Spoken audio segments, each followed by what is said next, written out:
بسم اللہ الرحمن الرحیم۔ السلام علیکم ورحمۃ اللہ وبرکاتہ۔ مسلمانوں کو امت بننے کی دعوت و پیغام۔ حضرت مولانا محمد یوسف کاندھیلوی صاحب رحمۃ اللہ علیہ نے اپنے وصال سے 3 دن پہلے یعنی 26 ذیقعد بمطابق 30 مارچ منگل کے دن بعد نماز فجر رائیونٹ ضلع لاہور میں ایک اہم تقریر فرمائی تھی۔ یہ آپ کی زندگی کی اہم آخری تقریر تھی۔ آپ نے ایسے فرمایا، دیکھو میری طبیعت ٹھیک نہیں ہے، ساری رات مجھے نیند نہیں آئی، اس کے باوجود ضروری سمجھ کے بول رہا ہوں۔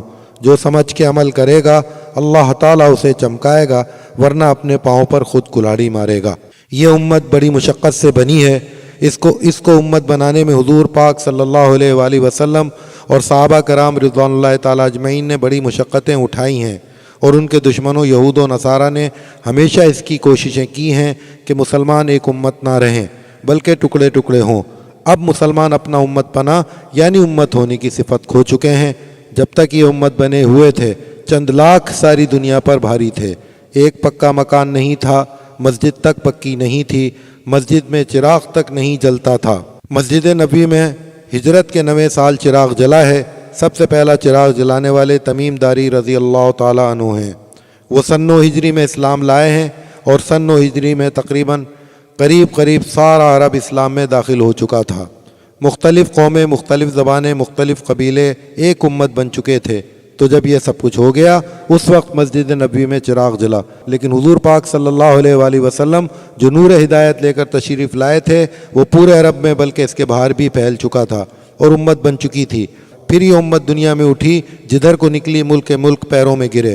یہ امت اس طرح بنی تھی کہ ان کا کوئی آدمی اپنے خاندان، اپنی برادری، اپنی پارٹی، اپنی قوم، اپنے وطن، اپنی زبان کا حامی نہ تھا، مال و جائیداد اور بیوی بچوں کی طرف دیکھنے والا بھی نہ تھا، بلکہ ہر آدمی یہ دیکھتا تھا کہ اللہ اور رسول صلی اللہ علیہ وآلہ وسلم کیا فرماتے ہیں۔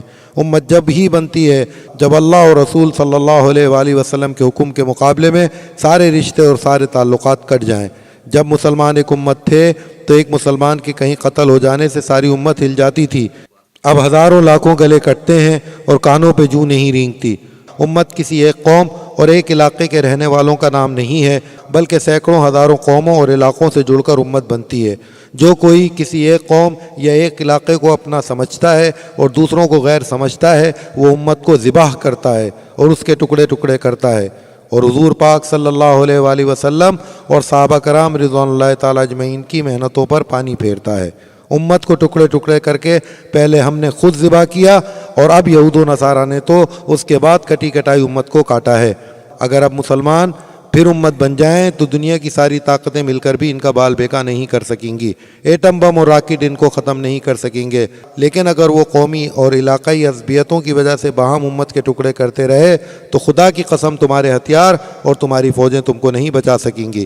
مسلمان ساری دنیا میں اس لیے پٹ رہا ہے اور مر رہا ہے کہ اس نے امت پنے کو ختم کر کے حضور پاک صلی اللہ علیہ وآلہ وسلم کی قربانی پر پانی پھیر دیا ہے۔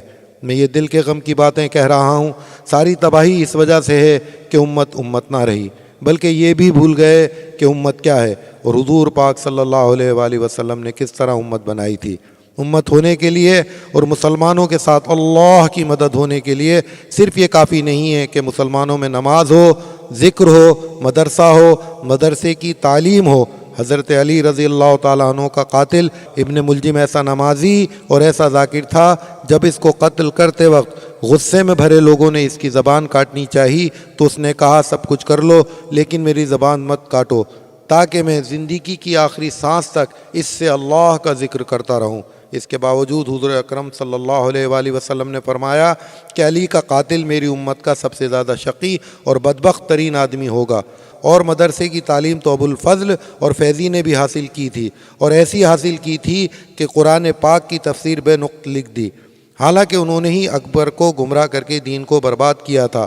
تو جو باتیں ابن ملجم اور ابو الفضل فیضی میں تھیں وہ امت بننے کے لیے اور اللہ کی غیبی نصرت کے لیے کیسے کافی ہو سکتی ہیں؟ یاد رکھو، میری قوم، میرا علاقہ، میری برادری، یہ سب امت کو توڑنے والی باتیں ہیں، اور اللہ تعالیٰ کو یہ باتیں اتنی ناپسند ہیں کہ حضرت سعد بن عبادہ رضی اللہ تعالیٰ عنہ جیسے بڑی صحابی سے اس بارے میں جو غلطی ہوئی جو اگر دب نہ گئی ہوتی تو اس کے نتیجے میں انصار اور مہاجرین میں تفریق ہو جاتی، اس کا نتیجہ حضرت سعد رضی اللہ تعالیٰ عنہ کو دنیا ہی میں بھگتنا پڑا۔ روایت میں یہ ہے کہ ان کو جنات نے قتل کر دیا اور مدینے میں یہ آواز آئی اور کوئی بولنے والا نظر نہ آیا، عربی میں لکھا ہوا ہے۔ اس واقعے نے مثال کر دی اور سبق دیا کہ اچھے سے اچھا آدمی بھی اگر قومیت یا علاقے کی بنیاد پر امت پنے کو توڑے گا تو اللہ تعالیٰ اس کو توڑ کے رکھ دے گا۔ امت جب بنے گی، جب امت کے سب طبقے بلا تفریق اس کام میں لگ جائیں جو حضور اکرم صلی اللہ علیہ وآلہ وسلم دے کے گئے ہیں۔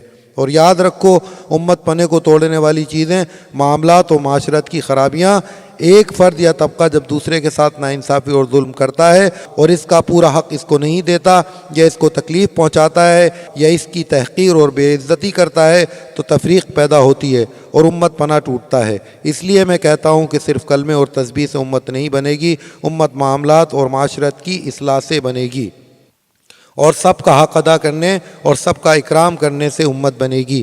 بلکہ جب بنے گی جب دوسروں کے لیے اپنا حق اور اپنا مفاد قربان کیا جائے گا۔ حضور صلی اللہ علیہ وآلہ وسلم اور حضرت ابوبکر صدیق رضی اللہ تعالیٰ عنہ، حضرت عمر فاروق رضی اللہ تعالیٰ عنہ نے اپنا سب کچھ قربان کر کے، اپنے پر تکلیفیں جھیل کے اس امت کو امت بنایا تھا۔ امت بننے کے لیے ضروری ہے کہ سب کی یہ کوشش ہو کہ آپس میں جوڑ ہو، پھوٹ نہ ہو۔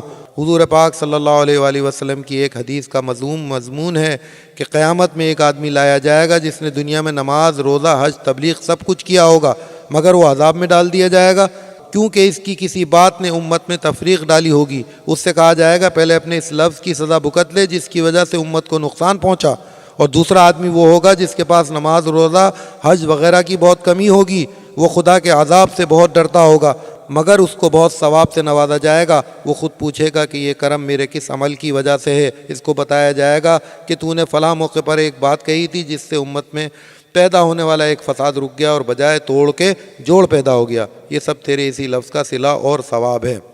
مدینے میں انصار کے دو قبیلے تھے، اوس اور خزرج، ان میں پشتوں سے عداوت اور لڑائی چلی آ رہی تھی۔ حضور اکرم صلی اللہ علیہ وآلہ وسلم جب ہجرت فرما کر مدینہ پہنچے اور انصار کو اسلام کی توفیق ملی تو حضور پاک صلی اللہ علیہ وآلہ وسلم کی اور اسلام کی برکت سے ان کی پشتوں کی لڑائیاں ختم ہو گئیں اور اوس و خزرج شیر و شکر ہو گئے۔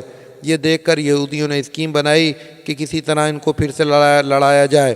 ایک مجلس میں جس میں دونوں قبیلے کے آدمی موجود تھے، ایک سازشی آدمی نے ان کی پرانی لڑائیوں سے متعلق کچھ شعر پڑھ کر اشتعال پیدا کر دیا۔ پہلے تو زبانیں ایک دوسرے کے خلاف چلیں، پھر دونوں طرف سے ہتھیار نکل آئے۔ حضور پاک صلی اللہ علیہ وآلہ وسلم سے کسی نے جا کر کہا، آپ فوراً تشریف لائے اور فرمایا کہ میرے ہوتے ہوئے تم آپس میں خون خرابہ کرو گے۔ آپ صلی اللہ علیہ وآلہ وسلم نے بہت مختصر مگر درد سے بھرے ہوئے خطبہ دیا۔ دونوں فریقوں نے محسوس کر لیا کہ ہمیں شیطان نے ورغلایا، دونوں روئے اور گلے ملے اور یہ آیتیں نازل ہوئیں، یا ایھا الذین آمنوا اتقوا اللہ حق تقاتہ۔ ترجمہ، اے مسلمانوں خدا سے ڈرو جیسا اس سے ڈرنا چاہیے اور مرتے دم تک پورے کے پورے مسلم اور خدا کے فرما بردار بندے بنے رہو۔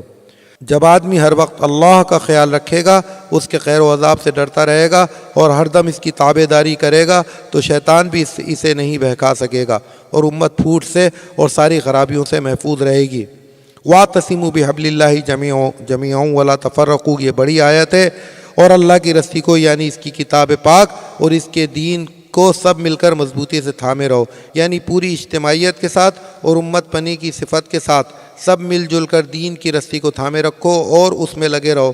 قوم کی بنیاد پر، یہ علاقے کی بنیاد پر، یہ زبان کی بنیاد پر یا کسی اور بھی بنیاد پر ٹکڑے ٹکڑے نہ ہو، اور اللہ کے اس احسان کو نہ بھولو کہ اس نے تمہارے دلوں کی عداوت اور دشمنی ختم کر کے جو پشتوں سے تم میں چلی آ رہی تھی، تمہارے دلوں میں الفت پیدا کر دی اور تمہیں باہم بھائی بھائی بنا دیا، اور تم آپس میں لڑتے وقت دوزخ کے کنارے پر کھڑے تھے، بس گرنے ہی والے تھے کہ اللہ تعالیٰ نے تم کو تھام لیا اور دوزخ سے بچا لیا۔